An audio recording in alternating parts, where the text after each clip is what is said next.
In a city drenched by rain, a desperate father searched for shelter with his daughter in his arms. A mysterious woman appeared, offering help. But she carried much more than just an umbrella. Ancient secrets, forgotten bonds, and intertwined. Destinies were about to change everything. What started as a simple act of kindness unveiled a shocking truth. Before diving into this heartfelt story about second chances, don't forget to subscribe for more inspiring tales like this one. The rain showed no mercy that Thursday night. Robert Lewis held Emily tightly against his chest, trying to protect his 7-year-old daughter from the relentless downpour.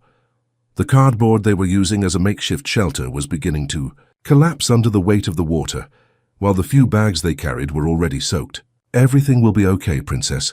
I promise we'll find a place to sleep," he whispered, though the confidence in his voice was merely an act.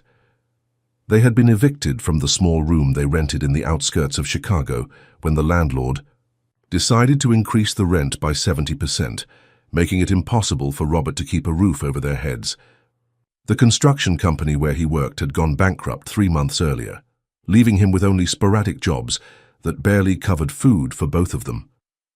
Emily coughed, a fragile sound that broke Robert's heart. It was becoming increasingly difficult to maintain optimism. The $120 remaining in his wallet wouldn't be enough for more than 1 or 2 nights in a cheap motel, and after that, he preferred not to think about it. "Daddy, I'm cold," murmured Emily, shivering under the thin jacket she wore. "I know, sweetheart. Just hang on a little longer. Let's try to reach that bus stop, okay? At least it has cover." As they began walking toward the shelter of the stop, the headlights of a car illuminated the wet sidewalk. A black sedan pulled up smoothly beside them. The tinted window lowered, revealing the face of a woman in her 30s, dark hair and intense eyes that examined father and daughter with an expression Robert couldn't decipher. "Do you need help?" she asked, her voice firm but gentle. Robert felt his pride wounded. Even in the worst circumstances, he had never asked for charity. He adjusted his posture, trying to maintain dignity. "We're fine, ma'am. Thank you." The woman looked at Emily, who was visibly shivering. "Your daughter is wet and cold. There's a city shelter 4 blocks from here. I can take you there." Robert hesitated. He didn't trust strangers easily, but Emily's trembling against his body reminded him that his pride couldn't come before her needs. With reluctance, he nodded. "Just to the shelter, then. Thank you." The woman got out of the car holding a black umbrella and helped them load their bags into the trunk. Inside the vehicle, the heated air was met with a sigh of relief from Emily. Robert noticed the luxurious interior of the car. Genuine leather, noble wood panels, cutting-edge technology. Who was this woman and why was she helping 2 soaked strangers? "My name is Heather Blackwell," she said, as if reading his thoughts. "And you are?" "Robert Lewis. This is Emily, my daughter." "Pleasure to meet you both," replied Heather, looking through the rearview mirror. "The city shelter is overcrowded this time of year with all the rain. I have an empty apartment downtown that I use for guests. I can offer it for a few days, until you get organized." Robert's internal alarm went off. Nobody offered something like this without wanting something in return. "That won't be necessary. The shelter is fine for us." "Daddy," Emily protested softly, her eyes pleading. Heather sighed.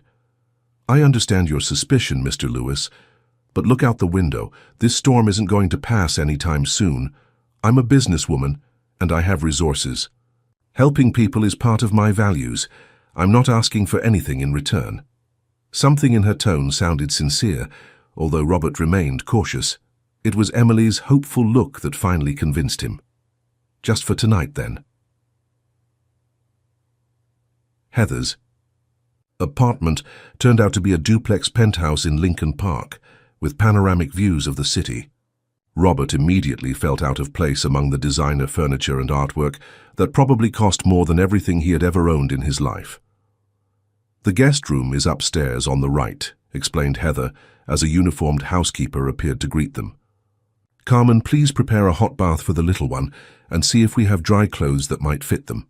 "Yes, ma'am," replied Carmen, taking Emily by the hand. When they were alone, Heather gestured for Robert to sit on the sofa. "You must..." Be wondering why I'm doing this, she said, pouring herself a glass of wine. The question crossed my mind, he admitted, still on guard. Heather smiled, a smile that didn't quite reach her eyes. I wasn't always well off. I've had my struggles too. Helping those in need is my way of giving back to the universe. Robert wanted to believe it, but his years of struggle had taught him that nothing came without a price. Even so, the sound of Emily's laughter echoing from the bathroom, probably delighted with the enormous bathtub, softened his heart.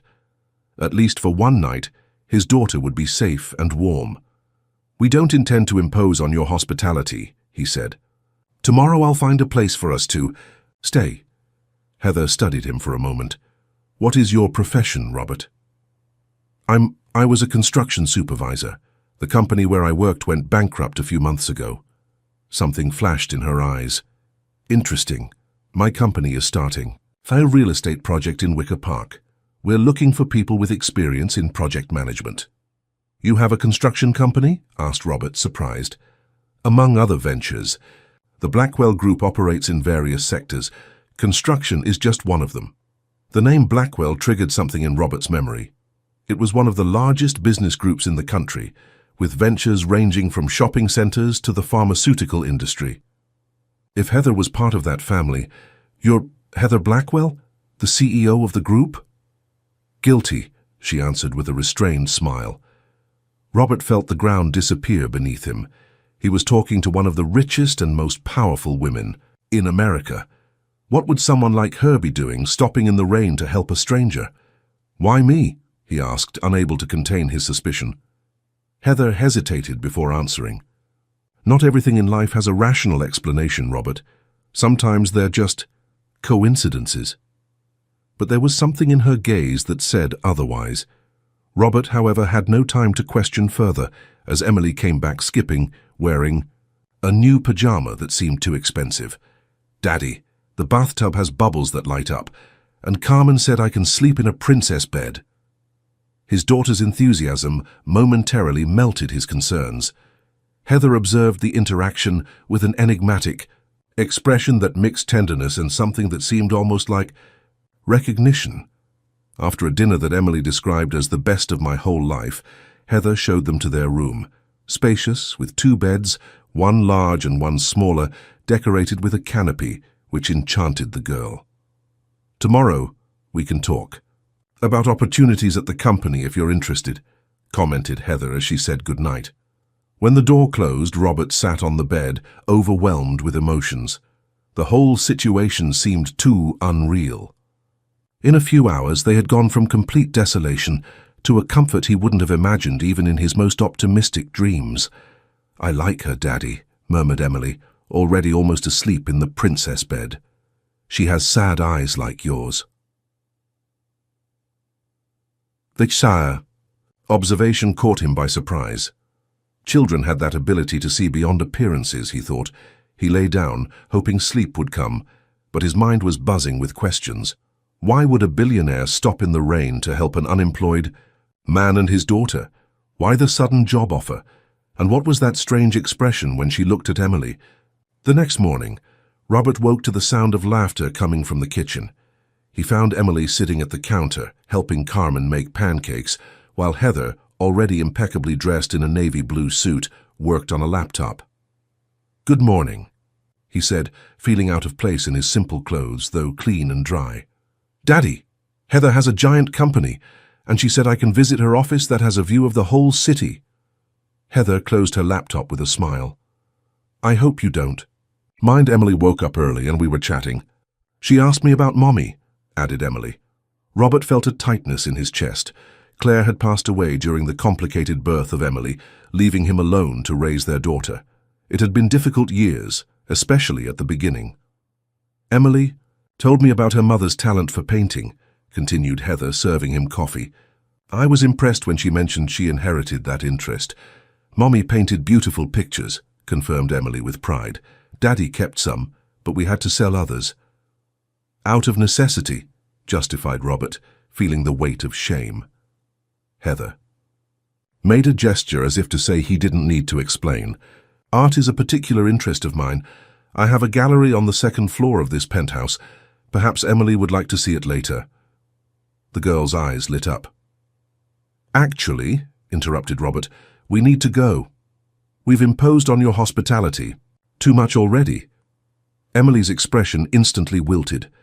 "Go where exactly?" questioned Heather, her voice gently challenging. Robert had no answer. The truth was, he had nowhere to go. "About what we discussed yesterday," she continued. "The position of project coordinator is available. The starting salary is $15,000 a month with benefits. There's also a company apartment in the corporate complex that could be made available temporarily." Robert swallowed hard. It was more than he earned even in his best days at the old construction company. "Why me? You haven't even checked my credentials or experience." "I have good instincts for people," replied Heather, holding his gaze. "Besides, I already had your professional background check this morning. Your references at Horizon Construction are excellent." He blinked, surprised. "You investigated my past?" "Standard verification for any hiring," she countered without hesitation. "You have 15 years of experience, specializations in managing large-scale projects, and an impeccable reputation. Horizon went bankrupt due to poor financial management, not technical failures. Why wouldn't I give someone with your profile a chance?" Put that way, it made sense. Still, there was something more that Heather wasn't revealing. "If you have doubts," she added, "consider a trial period, 3 months. If it doesn't work for either side, we part ways without resentment." Emily watched the conversation with barely disguised anxiety. Robert knew he had no real choice, not when his daughter's future was at stake. "When would I start?" he finally asked. "Monday. Today is Friday, so you have the weekend to settle into the apartment and learn about the project." That afternoon, while Heather was at the office, Carmen took Robert and Emily to see the company apartment. It was a comfortable 3-bedroom, furnished, in a secure building near the subway. For someone who had slept on the street the night before, it seemed like a dream. "Ms. Blackwell asked us to buy some basic items for you," explained Carmen, showing the wardrobe stocked with new clothes. In the room intended for Emily, there was an easel, paints, brushes, and professional-quality drawing materials. The girl let out a cry of joy when she saw them. "It's like magic, Daddy. How did she know?" Robert didn't answer. The generosity was beyond comprehension, but it also fed his suspicion. Nobody does so much for strangers without reason. When they returned to Heather's penthouse that night, she was waiting for them with a surprising proposal. "I'd like you to have dinner with me. I have a commitment with some investors at the Doro restaurant and thought you might accompany me." Robert frowned. "A business dinner? I don't think that's appropriate." "It's not strictly business," clarified Heather. "It's a social event with people who might be important for your integration into the company. And it would be good for Emily to meet other children. My financial director's daughter is almost the same age as her." Emily looked at her father, hopeful. Robert reluctantly agreed, realizing he needed to start adapting to the new life that, however unlikely it seemed, was materializing before him. At the luxury restaurant, Heather introduced them to various executives as the new coordinator of the Wicker Park Prime project. Robert observed how she navigated among the powerful with a mixture of authority and natural charm. However, what intrigued him most was the special attention she devoted to Emily, always including her in conversations, introducing her with pride, almost as if the girl were family. It was during dessert that Emily, playing with Alice, the key financial director's daughter, removed her jacket due to the heat. A small detail caught Heather's attention, a crescent-shaped birthmark on the girl's right shoulder. The wine glass Heather was holding slipped from her fingers, shattering on the floor. For a moment, her perfect businesswoman's face revealed an expression that mixed shock and a much deeper emotion. "Heather, is everything okay?" asked Robert, concerned. She regained her composure almost instantly, but her eyes never left the mark on Emily's shoulder. "Yes, just a slip. What an interesting mark your daughter has." "It's a birthmark," explained Robert. "Claire, my wife, had an identical one. She said it was a sign that Emily was truly her daughter." Heather swallowed hard, her face now pale. "Claire," she murmured, What was your wife's last name, Robert? Adams. Claire Adams. Why? Heather forced a smile, but her eyes now overflowed, with a contained emotion that Robert couldn't interpret. Nothing important, just curiosity. But the tremor in her voice and the way her eyes never left Emily's birthmark said exactly the opposite. In the week following Heather's mysterious reaction at the restaurant, Robert immersed himself in work. The Wicker Park Prime project was ambitious, a mixed-use complex with residential towers, offices, and an innovative shopping center. As coordinator, his responsibilities were enormous, but he adapted with surprising ease. "Your reports are impeccable," praised Frank Mason, the IT operations director, during a meeting. "Heather was right about you." "Thank you," replied Robert, still uncomfortable with the praise. "I'm just applying what I've learned over the years." What no one openly commented on, but everyone noticed, were Heather's frequent visits to the construction site. For a CEO with dozens of simultaneous projects across the country, her constant presence there raised eyebrows. "The boss has never visited a project in the initial phase this much," commented Julia, the assistant engineer, when they were alone, reviewing plans. "It's like the third time just this week." Robert pretended to concentrate on the technical drawings, but the observation bothered him. It wasn't just at work. Heather appeared regularly at the company apartment with gifts for Emily, books, art supplies, even a new tablet for school research. Emily, for her part, was flourishing. Enrolled in a private school nearby, courtesy of the company for key employees, Heather had explained, the girl was making friends, regaining the sparkle in her eyes, and developing her artistic talent with impressive speed. One Saturday afternoon, as Robert prepared a simple lunch, Heather arrived without warning. "I was hoping to find you both," she said, carrying an executive folder. "May I come in?" In the living room, Heather observed Emily's drawings scattered across the table, lingering on one in particular. A dark-haired woman holding a girl's hand under a black umbrella. "It's you," explained Emily proudly. "On the day of the rain." Heather touched the paper carefully, as if it were a fragile treasure.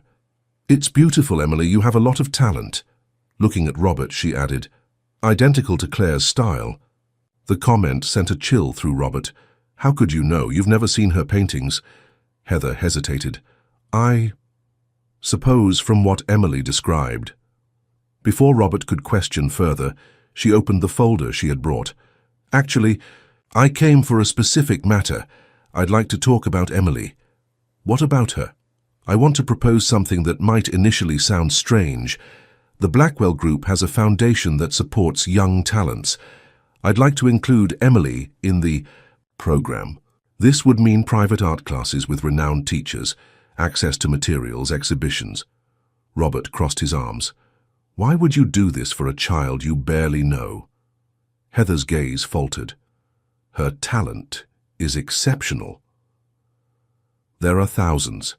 I have talented children. Why my daughter specifically?" A heavy silence settled between them. Heather seemed to be fighting an internal battle. "Perhaps it's time we spoke frankly," she finally said. "After the dinner at Dioro, I hired a private detective." Robert felt his blood freeze. "You did what?" "To investigate Claire Adams." Anger exploded instantly. "What right do you think you have? What does my deceased wife have to do with you or your company?" Heather maintained her composure, although her eyes betrayed emotion. "Claire Adams was born Claire Blackwell."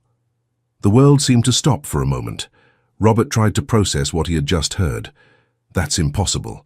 Claire was an orphan. She grew up in a shelter in Boulder." "No, Claire was my sister." The words fell like a bomb. Robert leaned against the wall, stunned. "My younger sister ran away from home almost 15 years ago after a terrible fight with our parents. They wanted to force her to marry a business partner's son, a commercial alliance disguised as a marriage. Claire was rebellious, passionate about art. She disappeared one night, taking only a backpack and her brushes." Robert shook his head in denial. "Claire never mentioned family. She said her parents had died in an accident when she was a child." "She reinvented her story, cut ties completely. We hired the best detectives in the country, but she had disappeared. 3 years later, we received news that a woman with Claire's documents had died in a public hospital in rural Colorado. But obviously, it wasn't her. We thought it was. There were documents, official confirmation. We were devastated. Heather paused, her eyes welling up, until I saw Emily's birthmark in the restaurant. Robert recalled the numerous times Claire had mentioned that mark as a family sign, something that passed from mother to daughter for generations. He sat down slowly, trying to digest this revelation. Why did she never tell me she had family? Claire felt betrayed by all of us, replied Heather. I was the only one who tried to help her escape the forced marriage, but I wasn't strong enough to stand up to our parents. She probably included me among those who disappointed her. The sound of footsteps interrupted the conversation. Emily appeared at the door carrying more drawings. What are you talking about? She asked innocently. Heather and Robert exchanged tense looks. Grown-up stuff, Princess, replied Robert, forcing a smile. Why don't you go finish your drawing in your room? We'll talk later. When Emily left, Heather continued. The detective confirmed everything. Claire changed her last name, created a false story about being an orphan. She married you under this invented identity. Why are you telling me this now? Because Emily is my niece. The last connection I have to my sister. I want to be part of her life. The revelation hung in the air, heavy as lead. Robert felt a mixture of betrayal from Claire and fear of what this meant for Emily's future. Is that it? All of this, the job, the apartment, was to get to Emily. Heather vehemently denied it. No, finding you was a coincidence. I only realized who you were after seeing the birthmark. Coincidence? Questioned Robert. Skeptical. You stopped specifically for us in the rain among so many people struggling in this city. Heather looked away. I was returning from the cemetery. It was the anniversary of Claire's death, or what we thought was her death. Maybe it was fate. Robert walked to the window, observing the city outside. His life had been turned upside down in a matter of weeks. What do you want from us, Heather? Money isn't a problem for you. If you want to see Emily occasionally as a distant aunt, we can arrange something. I want more than that, she admitted. Emily is the legitimate heir to a considerable part of the Blackwell fortune. My parents are still alive, though retired from business. When they learn of her existence... No, interrupted Robert firmly. Emily is my daughter, not a pawn in power games of a family she didn't even know existed. I'm not suggesting taking custody from you, Heather quickly clarified. I just want her to know her heritage, her family, the world to which she is entitled. And if that world hurts her like it hurt Claire, she ran away for a reason. Heather didn't answer immediately. The pain on her face was palpable. Things have changed. After we assumed Claire had passed, my parents transformed. The regret for having driven her away consumed them. My father had a heart attack 6 months later. He survived but was never the same. My mother abandoned the ruthless businesswoman she was and turned to philanthropic work. People don't change so easily, argued Robert. Tragedies change people, countered Heather. Believe it or not, they became human after losing Claire. At that moment, Emily returned to the room with a new drawing, a surprisingly well-executed portrait of Heather.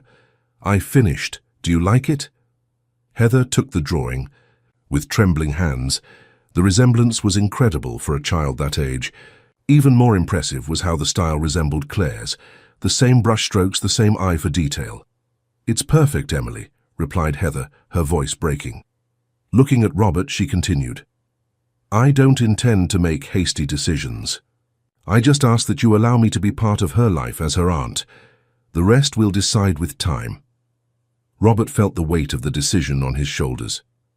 Denying Emily knowledge about her maternal family seemed wrong, but introducing her to that world of wealth and power frightened him. I need to think, he finally said. This is too much to process at once.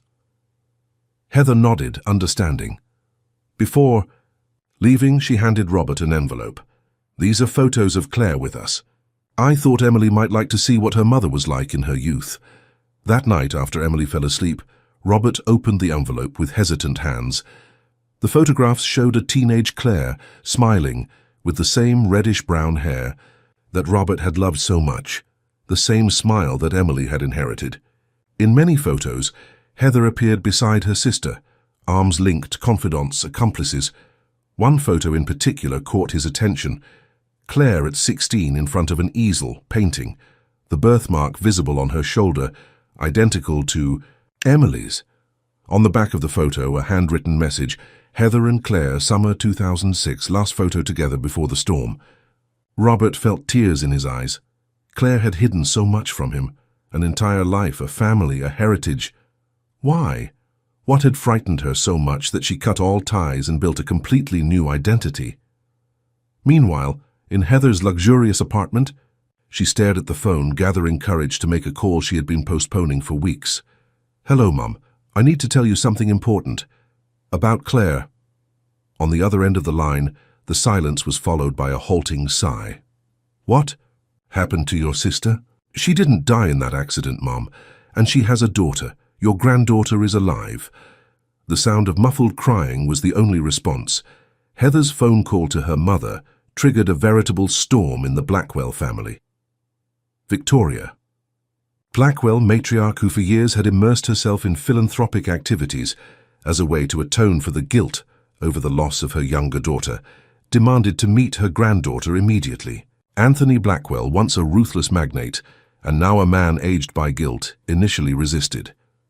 "We have no right," he argued during a tense dinner at the family mansion. "We drove Claire away. It was our arrogance that pushed her away." "It's different." "Now, Dad," insisted Heather, "it's not about rights, but about giving Emily the chance to know her roots."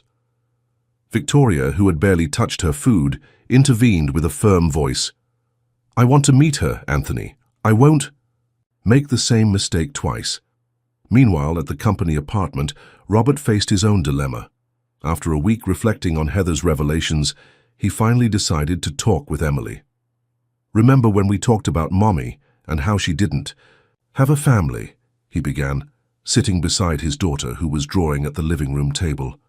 Emily nodded, without taking her eyes off the drawing she was creating, an impressionist interpretation of the park they had visited over the weekend. "I discovered something important." He hesitated, searching for the right words. "Mommy did have a family, a sister who is Heather and parents who are still alive." The colored pencil stopped mid-stroke. Emily looked at her father with wide eyes. "Heather is Mommy's sister. That means she's my real aunt." "Yes, Princess, and it means you have grandparents. You haven't met yet." Emily processed the information with a serious expression that made her seem older than her 7 years. Why did Mommy never tell us? The simple question carried the weight of all the doubts that tormented Robert. He opted for the gentlest version of the truth. "Sometimes families have disagreements. Your mother distanced herself from them even before we met." "Were they bad people?" "I don't think they were bad, just complicated. They wanted your mother to follow a path she didn't desire." Emily contemplated the answer for a moment before asking the question Robert feared. "Can I meet them? My grandparents?" Robert's protective instinct screamed to keep his daughter away from that family that had rejected Claire. But another part of him knew he had no right to deny Emily knowledge of her complete history. "If you want to, yes.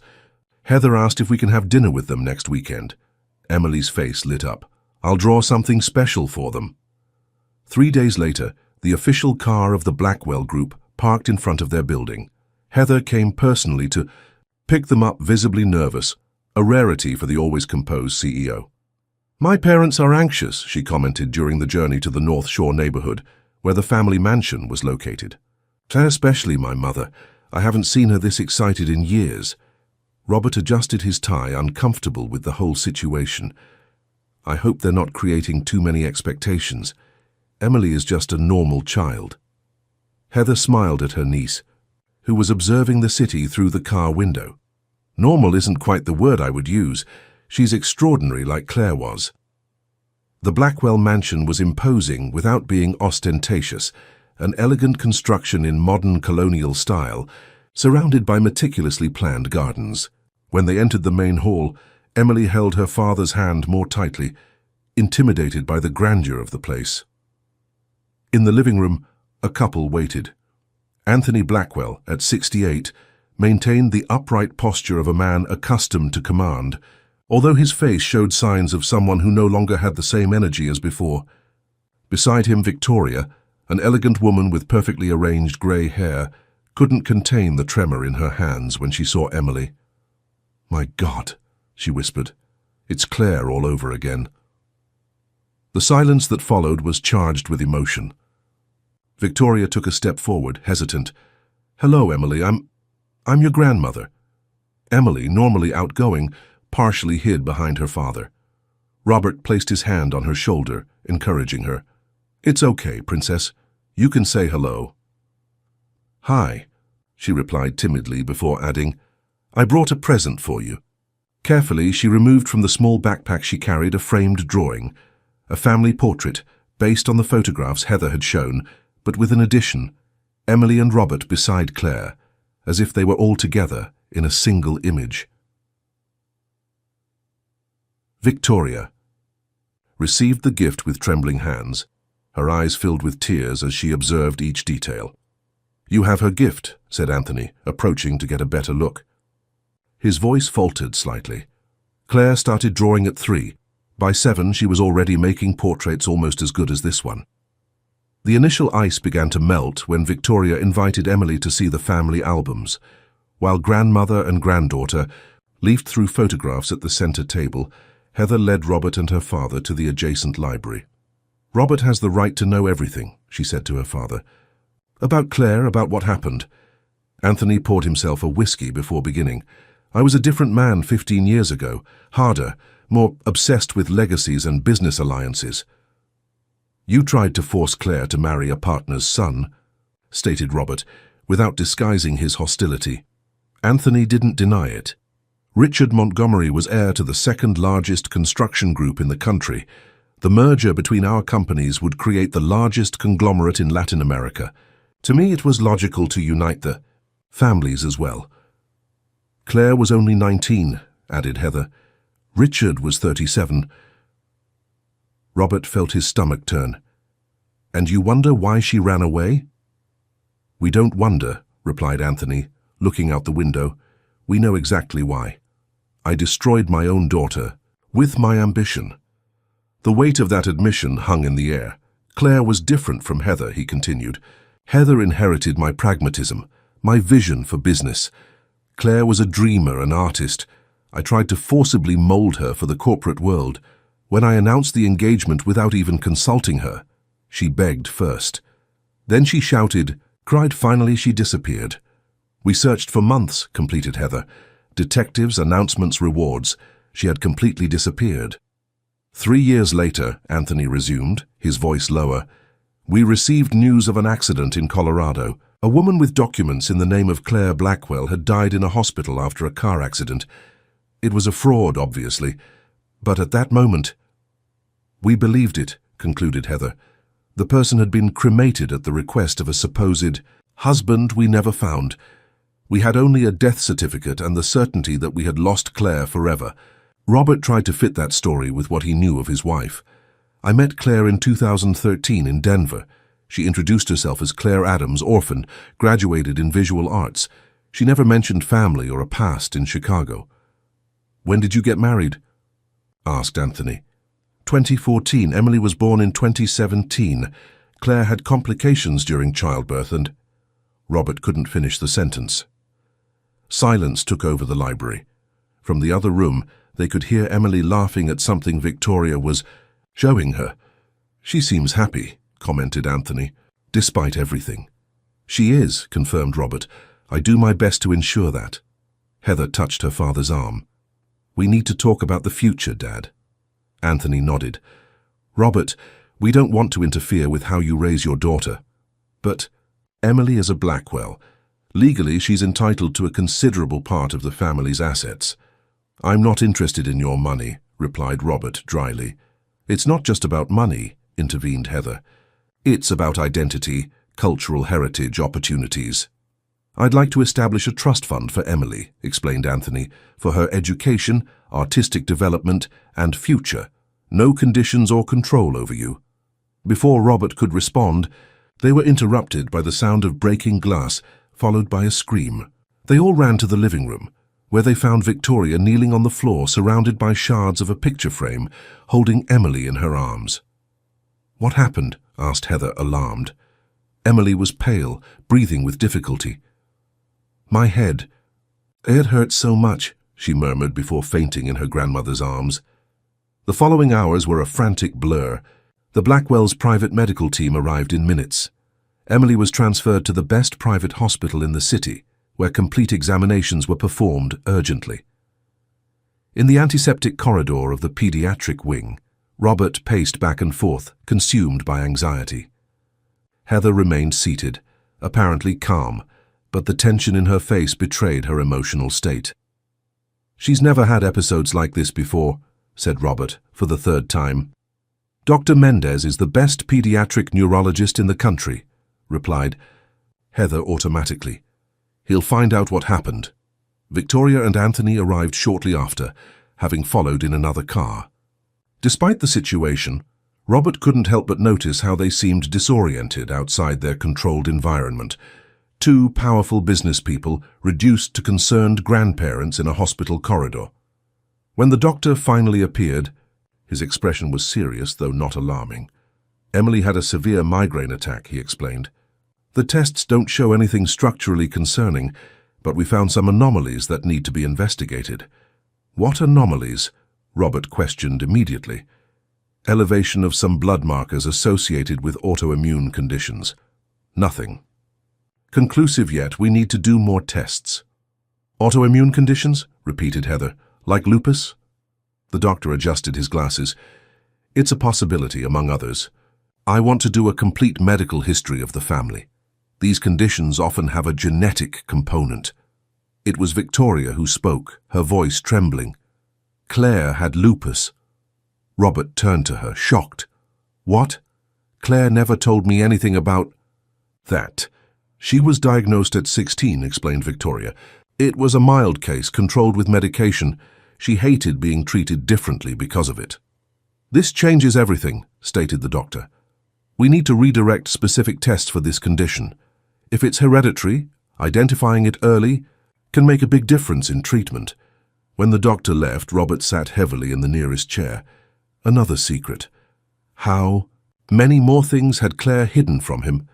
"Why did she never tell me?" he murmured, more to himself than to the others. Victoria sat beside him. "My daughter spent her life running from who she was. Lupus was part of the identity she rejected." The comment, though painful, carried a truth that Robert couldn't ignore. Suddenly, Emily's health became the strongest link uniting these two families that, until weeks ago, were unaware of each other's existence. Deep into the night, while Emily slept under the effect of medication, the four adults remained at the hospital, a tense silence between them occasionally broken by superficial conversations. However, a new dynamic was forming, a truce born from shared concern. In the morning, when Emily woke feeling better, she found not only her father beside the bed, but also her newly discovered family. To Robert's surprise, it was to Heather that the girl extended her arms first. "Aunt Heather, I had a dream about Mommy," she said, still drowsy. "She was painting a giant picture and smiling at me." Heather hugged her niece carefully, silent tears streaming down her face. "Your mother would be very proud of the artist you're becoming." That moment, simple and spontaneous, marked a turning point. Robert realized that regardless of his reservations, a bond was forming between Emily and her maternal family, a bond he had no right to prevent. 3 days later, with Emily back home and a preventive treatment plan established, Robert made a decision. He called Heather. "I accept the proposal for Emily's fund," he said without preamble, "but I have conditions." "I'm listening," replied Heather. "First, we continue living our lives normally. No luxury boarding schools or taking her out of her current school. Second, you can participate in her life as family, but important decisions remain mine. Third, I want complete transparency about Claire's medical history and the family's. No more secrets that could affect Emily's health." "I agree with everything," replied Heather without hesitation. "And what about work?" I'll continue on the project if you really believe I deserve the position. I don't want charity. Robert, if there's one thing I've learned in these weeks, it's that you're exactly the professional we needed. That hasn't changed. A new chapter was beginning for all of them. That night, as he helped Emily organize her painting materials, a professional set sent by Victoria, Robert noticed something he hadn't seen before. Among the paint tubes was a small wooden case with the initials CB engraved. Grandma. Said it was Mommy's, explained Emily, following her father's gaze. She kept all her things, hoping someday she'd come back. Robert opened the case carefully. Inside were delicate brushes and a small sketchbook. On the first page, an unfinished drawing, the sketch of a face that Robert immediately recognized as his own younger, smiling at the invisible artist. Claire had drawn him. At some point in their life together, she had begun to portray him with the same brushes she used in her previous life as Claire Blackwell. "Can I finish it?" asked Emily, observing the drawing with fascination.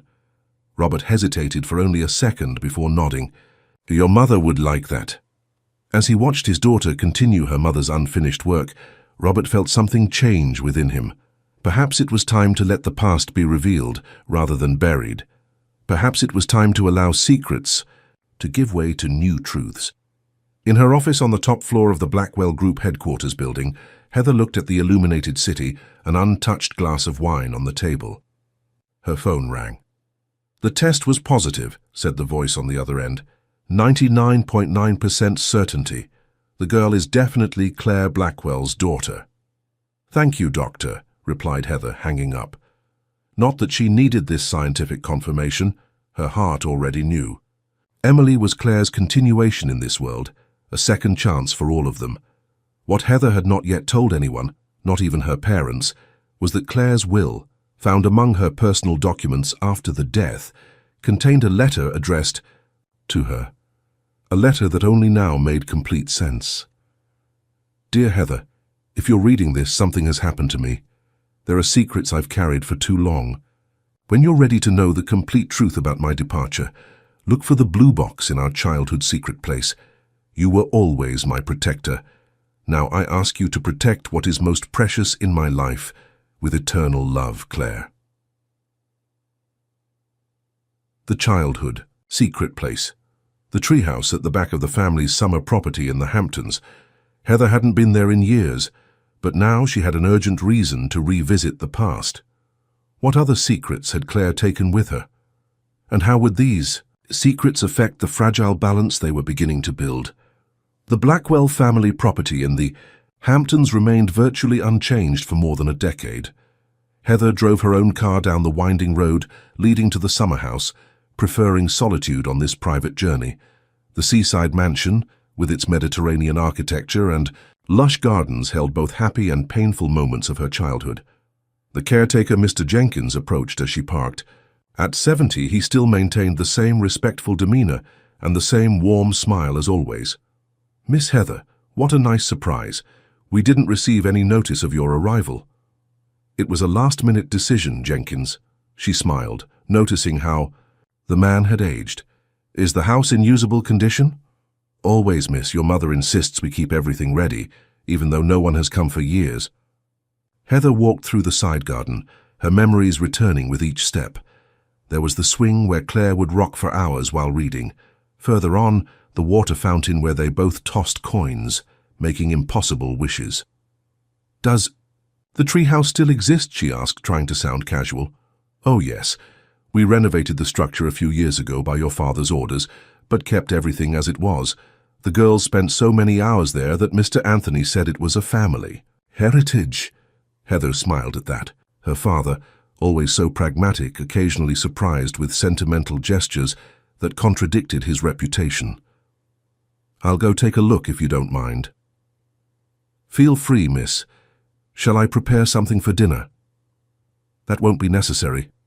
I don't plan to spend the night." The trail to the treehouse was less defined but still visible. Heather followed between the trees, feeling strangely vulnerable, not as the CEO of a billion-dollar conglomerate, but as the older girl who followed in the footsteps of her adventurous sister. The construction appeared among the foliage, a surprisingly well-preserved structure, painted in shades of blue and white, with a small suspended porch. The rope ladder had been replaced with a safer wooden one, but it maintained its original rustic charm. Heather took a deep breath before climbing. The last moment she had spent in that place with Claire had been a heated argument, weeks before her escape. Claire, at 19, announcing she would abandon her business administration degree to study fine arts. Heather trying to dissuade her, warning about their father's imminent fury. "You can't just throw everything away, Claire." "I'm not throwing anything away. I'm choosing my own life. Dad will never accept it. Then I'll live without his acceptance, and without yours too, if necessary." Those had been the last sincere words exchanged between the sisters. Afterward came only tense family discussions, ultimatums, and then the silence of abandonment. The interior of the treehouse was surprisingly clean. Someone had kept the place aired and protected from tropical humidity. The shelves still displayed Claire's favorite books, some childhood treasures, and the first drawing materials she had received. In the center, a small round table where the sisters used to play cards and plan imaginary adventures. Heather examined every inch of the space, looking for the mysterious blue box. It wasn't in any visible place. She tried to remember secret hiding places they knew as children. There was the hollow space under the floor, the false compartment in the bookshelf. After half an hour of fruitless search, Heather sat down frustrated on the small, faded sofa. It was then she noticed. The board beneath her feet sounded different from the others when stepped on. She knelt and pressed the edges of the wood, which gave way, revealing a compartment. Inside it, a blue metal box, the kind used to keep important documents protected from humidity by plastic wrapping. With trembling hands, Heather removed the box and placed it on the table. There was no lock or clasp, just a simple lid. Upon opening it, she found several envelopes organized chronologically, all addressed to her, and a diary bound in brown leather. The first envelope was dated exactly 1 week after Claire's disappearance. "Dear Heather, if you found this box, it's because something has happened to me or because I finally revealed my whereabouts. I know you must be furious, hurt, or perhaps both. You have every right to feel betrayed. But I need you to understand. I didn't run away from you or Mom. I ran from the future Dad planned without my consent. Richard Montgomery is not the man you think. In the 3 times we were alone before the forced engagement, he made clear the type of wife he expected. Submissive, silent, a trophy to display. The last time, when I refused his advances, I saw something in his eyes that terrified me. I told Dad, begging him to cancel the plans. He said I was being dramatic and that I would learn to love Richard with time. Mom, always so strong on other matters, just lowered her eyes and said marriage was the best option for my future, so I decided to create my own path. When you read this, I'll be safe somewhere else, building the life I chose. Don't look for me yet. One day, when it's safe, I'll make contact again. With love, always your sister, Claire." Heather felt tears stream down her face.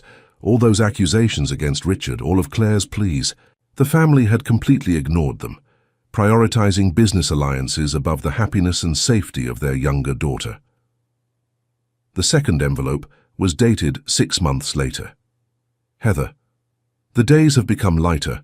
I'm studying art at UC Denver, under a different name. I have a small apartment and work part-time in a gallery. For the first time in my life, I feel free to be myself. I've met people who accept me without knowing my last name or my family's fortune. I've made real friends. And I met a man, an engineering student named Robert. He's different from anyone I've ever met. Honest, hard-working, with no pretensions beyond building a dignified life through his own effort. I'm still not ready to reveal who I really am, neither to him nor to you. But I wanted you to know that I'm well. Your sister, Claire. Heather spent the next few hours reading each letter. Claire documented her new life, her relationship with Robert, graduation, the simple wedding, the beginning of her career as a freelance illustrator. None of the letters contained addresses or information that could locate her. Claire still feared being found against her will. The most painful letter was dated 2 weeks after Emily's birth. Dear Heather, Today, I became a mother. My daughter's name is Emily. She has her father's eyes and my dark hair. When I held her for the first time, I cried thinking of Mom, of you. I cried for all the joys I cannot share with you. The birth was difficult. The doctors are concerned about complications. Related to lupus, I'm weak but determined to recover quickly. Robert has been my pillar, taking care of the baby while I recover. If something happens to me, Heather, I hope someday you'll find Emily, that you'll meet this part of me that now lives in the world, that you'll tell her about our childhood, about the sister I always admired and tried to imitate. Perhaps it's time to tell Robert the truth about my family. I'm still afraid of his reaction. We've built a life based on honesty, except for this major omission of mine. How would he react to discovering he married a runaway heiress, that his simple way of life was a choice, not a necessity? For now, I'll postpone this conversation until I'm stronger. The priority is to recover to take care of our daughter. With love, Claire. The last letter had been written just weeks before Claire's death. Heather, my health has significantly worsened. The lupus has affected my kidneys, and the doctors aren't optimistic about my chances of full recovery. I've kept this hidden from Robert as long as I could, but it won't be possible for much longer. I finally gathered the courage and told him the whole truth about my past, our family, what I left behind. His reaction surprised me. Instead of anger, for the omission, he showed sadness that I had felt the need to hide such an important part of myself.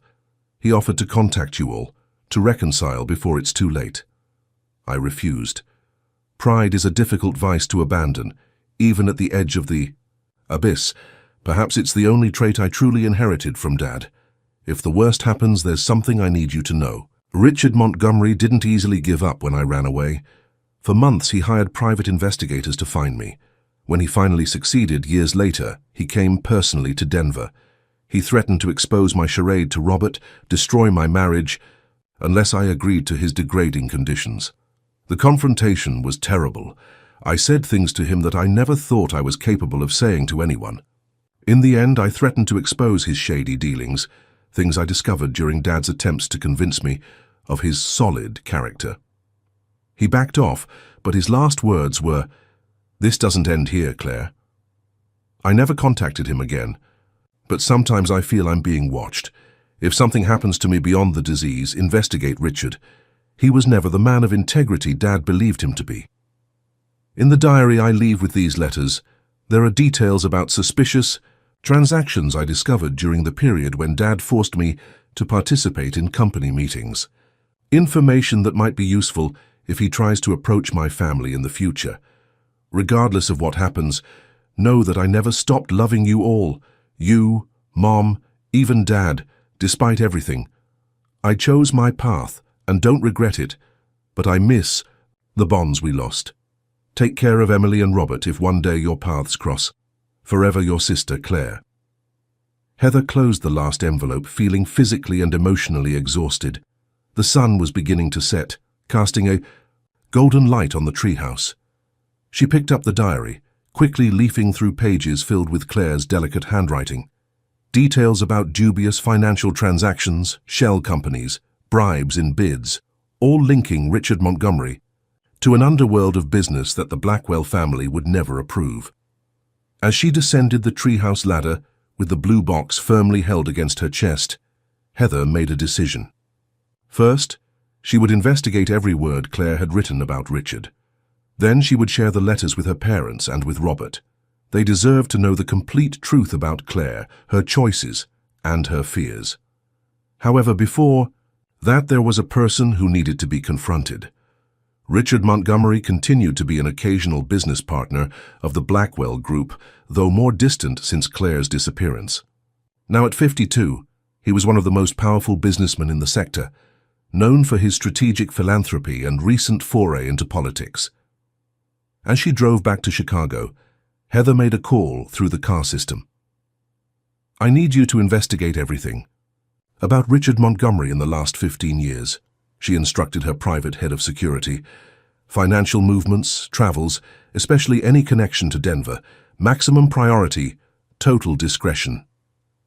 Any specific guidance on what to look for? Ms. Blackwell, Heather thought of her sister's words. If something happens to me beyond the disease, investigate Richard. Look for anything that might connect him to my sister's death. The silence on the other end of the line was broken only by the sound of the man's surprised breathing. Didn't your sister die in an accident? That's exactly what I intend to find out. Richard Montgomery's office occupied the top floor of a skyscraper in Chicago's financial heart. With glass walls offering a panoramic view of the metropolis, the space was meticulously designed to impress visitors and intimidate adversaries. The minimalist lines, dark wood and brushed metal, created an atmosphere of contained power, exactly like its owner. Heather was announced and directed straight to the main room. Dressed in an impeccable grey suit and discreet heels, she carried only a thin folder and her cell phone. There was no trace of hesitation in her steps when the secretary opened the double doors. Richard rose to greet her, a calculatedly warm smile on his angular face. At 52, he kept himself in excellent physical shape, with strategically trimmed grey hair and a permanent tan suggesting frequent vacations in exclusive destinations. Heather Blackwell. What a pleasant surprise. He gestured for her to sit. 2. What do I owe the honor? I don't remember us having scheduled anything. I didn't schedule it. Heather remained standing. This isn't a commercial visit, Richard. Something in her tone made his smile falter slightly. With a gesture, he dismissed the secretary, who closed the doors as she left. Can I offer you something? Coffee, water, perhaps something stronger? No, I'll be direct. I came to talk about Claire. The name hung in the air like an invisible ghost. Richard maintained a neutral expression, but Heather noticed the minimal contraction of his fingers on the glass table. Claire, your sister who passed away years ago? My sister who ran away to escape the arranged marriage to you. The E. Same one you found in Denver and threatened years later. Richard leaned back in his ergonomic chair, studying Heather with suddenly cold eyes. I see you're misinformed. Claire and I had a complicated relationship, certainly, but any subsequent contact was at her initiative, not mine.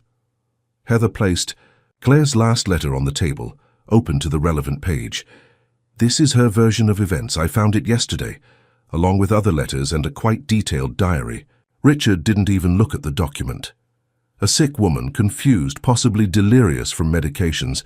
It's understandable that she distorted the facts. I've already completed the investigation into your activities at the time of her death. This statement, a partial bluff since the investigation was just beginning, provoked a subtle reaction. Richard adjusted his position, his jaw contracting slightly. What kind of investigation? The kind that revealed your trips to Denver, your contacts with local underworld figures, the money transferred to offshore accounts 3 days before the supposed car accident that killed my sister. Richard stood up, walking to the panoramic window. When he turned, his face had regained its composure. Do you have proof of what you're insinuating, Heather? Or are you speculating based on letters from a woman who abandoned her own family, lied for years, and invented an entire life?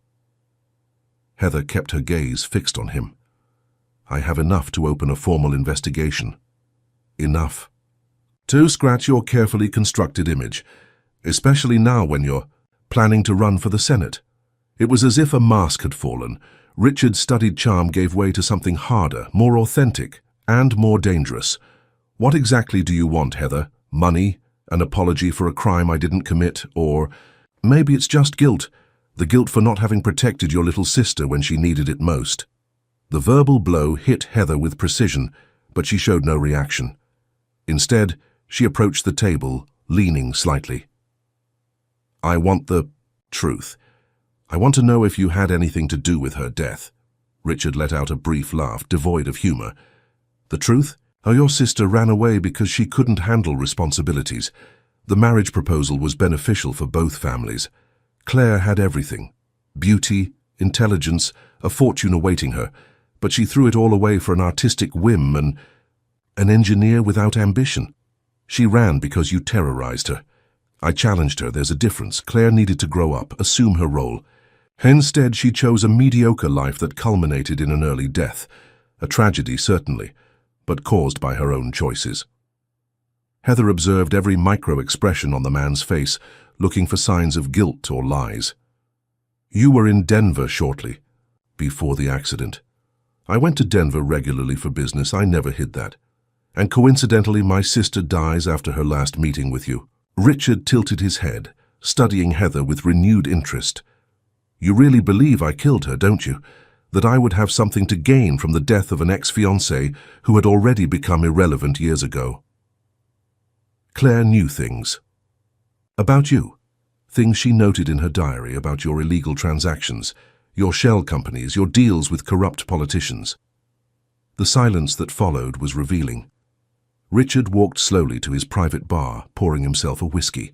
Without offering anything to Heather. "Your sister always had a fertile imagination. Creative, the teacher said. I preferred the term fanciful." He took a sip, staring at her over the glass.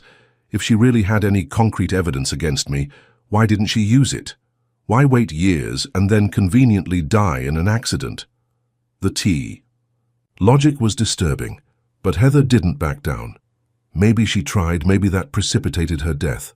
Richard set down his glass with excessive force. "Enough insinuations.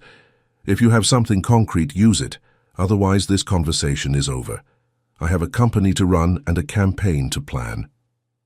Heather collected the letter, keeping her eyes fixed on his. "It's not over, Richard. It's just begun. Claire's diary is now with people who will know exactly what to do with the information." Leaving the office, Heather felt a mix of frustration and determination.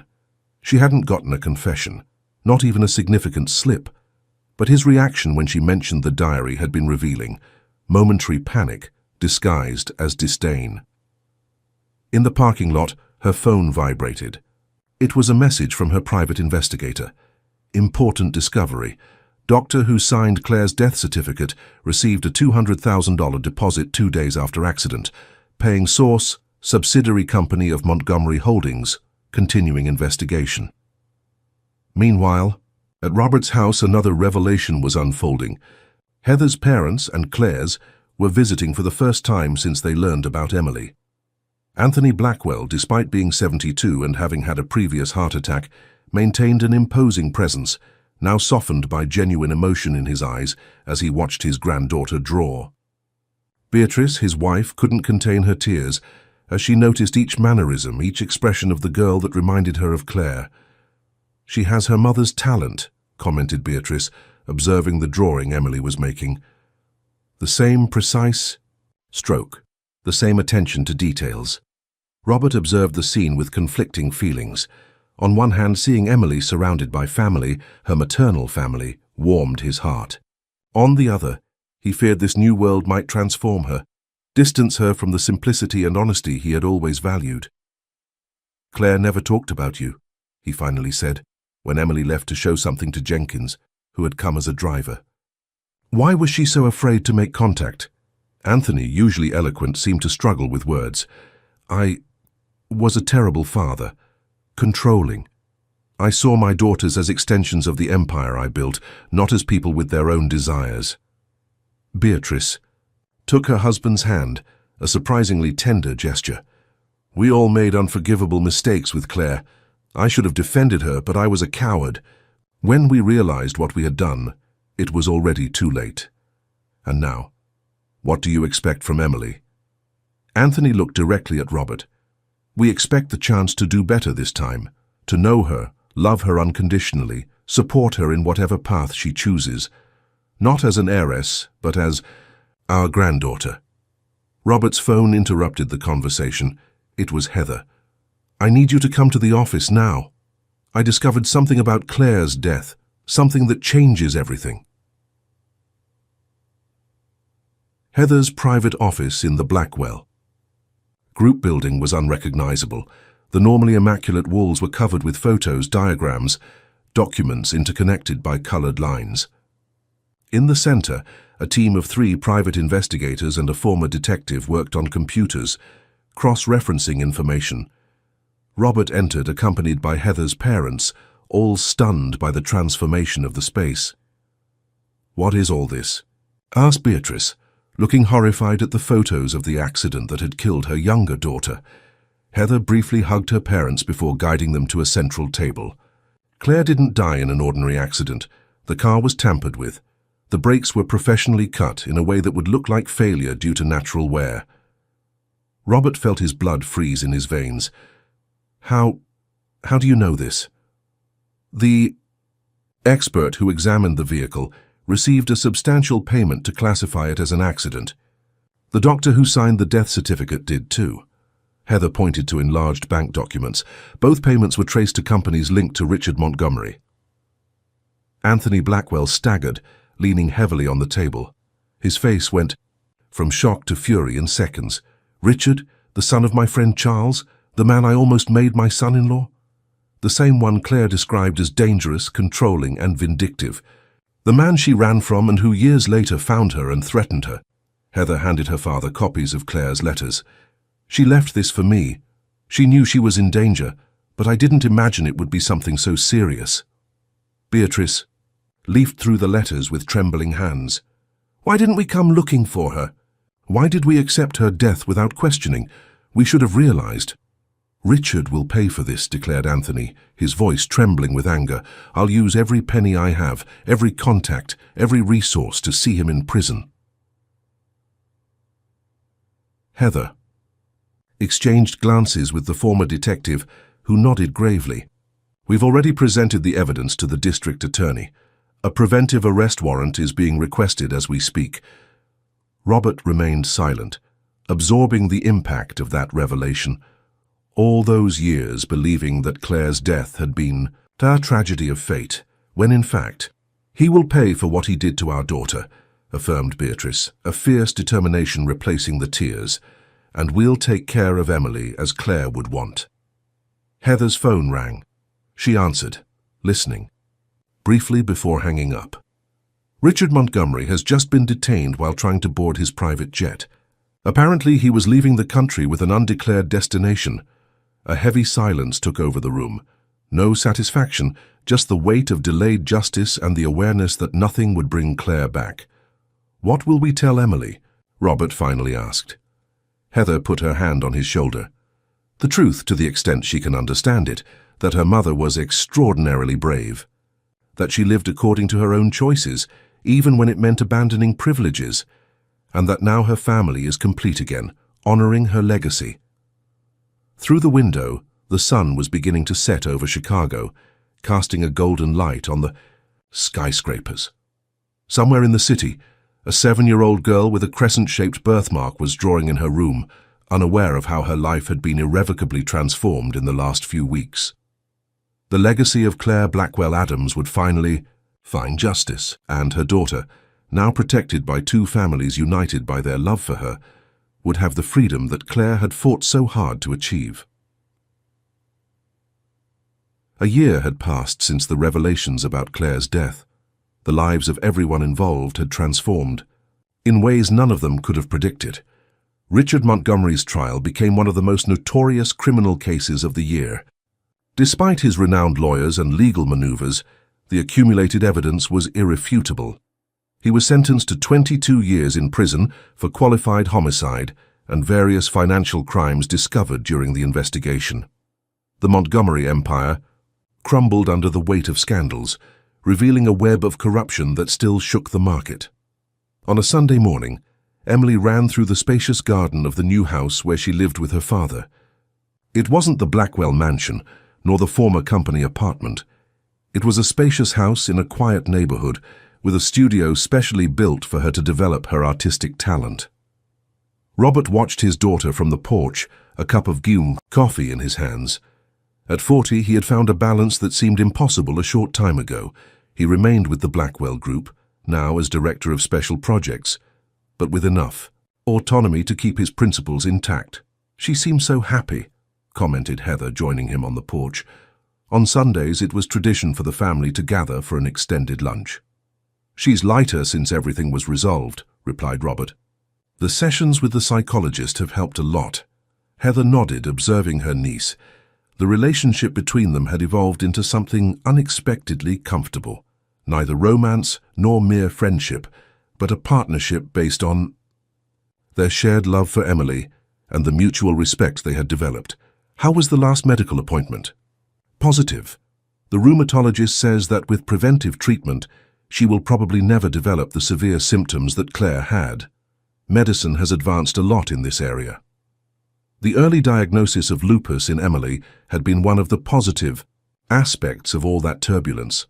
Unlike her mother, she would have monitoring from an early age, avoiding future complications. In the garden, Anthony Blackwell emerged from the house, walking with the help of a cane, a sequel to the mild stroke he suffered after Richard's trial. Beside him, Beatrice carried a tray with lemonade. Emily ran to them, carefully hugging her grandfather. "Grandpa, I finished the painting I promised. Want to see?" Anthony smiled, a gesture that was once rare on his austere face. "Of course, little artist. Show the way." As she accompanied her grandfather to the improvised studio in the backyard, Emily chatted about painting techniques and colors. Anthony's transformation was remarkable. The former ruthless magnate now listened with genuine interest to the technical explanations of an 11-year-old about the difference between watercolor and gouache. If someone had told me 2 years ago that my father would become this doting grandfather, I would have laughed, commented Heather. Robert nodded. People change when they have a second chance. In the studio, Emily revealed her latest work, a family portrait that included not only those present, but also Claire painted from old photographs. The technique was surprisingly mature for someone so young. "It's for next month's charity exhibition," explained Emily. Aunt Heather said all proceeds will be donated to the Claire Blackwell Foundation. The foundation, created by Heather in honor of her sister, funded treatments for children with autoimmune diseases and offered scholarships for young artists from underprivileged communities. It was another way to keep Claire's legacy alive. During lunch, Beatrice raised her glass for a toast, to the family reunited, finally complete. That moment captured the essence of what they had achieved, not just justice for Claire, but the reconstruction of the bonds she so valued. Forgiveness had not come easily, but it became possible through the shared love for Emily. That night, after everyone left, Robert found Emily leafing through a photo album that Heather had brought, images of teenage Claire before her escape. "Mom seemed happy here," observed Emily, pointing to a photo where Claire smiled, sitting by a pool. "I think she had moments of happiness, even in difficult times," replied Robert, sitting beside his daughter, "like all of us." Emily turned a few pages thoughtful. "Dad, do you still miss her?" "Every day," he admitted. "But now when I think of her, I remember more of the good moments we shared than the sadness of losing her." The girl nodded, absorbing the answer. "Do you think she would be happy to see how we are now, with Grandpa, Grandma, and Aunt Heather?" Robert reflected for a moment. "I think she would be surprised initially, but yes, I believe she would be happy to see that her family is united, that you are protected and loved by all of us." The comfortable silence that followed was interrupted by the ringtone of Robert's cell phone. It was a message from Heather with important news. The most prestigious art gallery in Chicago had accepted, including 3 of Emily's works in the exhibition of new talents. "Mom would be proud," commented Emily, when her father shared the news. "More than we can imagine," he replied, hugging her. 3 months later, at the exhibition opening, the family gathered again.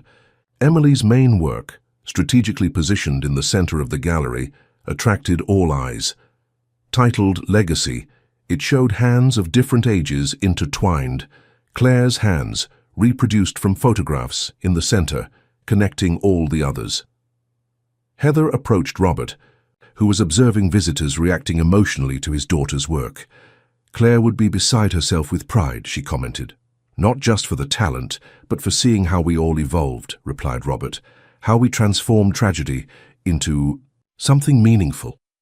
Heather nodded, watching her parents animatedly conversing with art critics about their granddaughter's precocious talent. No one emerges unscathed from their own choices, but everyone deserves redemption. On the other side of the room, Emily was surrounded by young scholarship artists from the foundation, patiently explaining her technique. Her face illuminated by passion, resembled Claire's so much that for a moment it was almost possible to believe part of her was still present, manifesting through her daughter. Later, when the exhibition closed, the family gathered at Claire's favorite restaurant. An empty chair was symbolically left at the table, with a single white rose, the flower she loved most. "To Claire," Anthony toasted, his voice breaking, "for teaching us, even in absence, the value of freedom and the power of forgiveness." As glasses clinked, Emily looked at the starry sky through the restaurant window. Somewhere among those stars, she felt her mother was smiling, finally at peace, knowing that her most important legacy, love, remained alive and flourishing among those she had left behind. "To family," whispered Emily, raising her juice glass. "The one we were given and the one we chose, to our story with all its pains and joys." And so, between tears and smiles, between memories and hopes, they celebrated not just the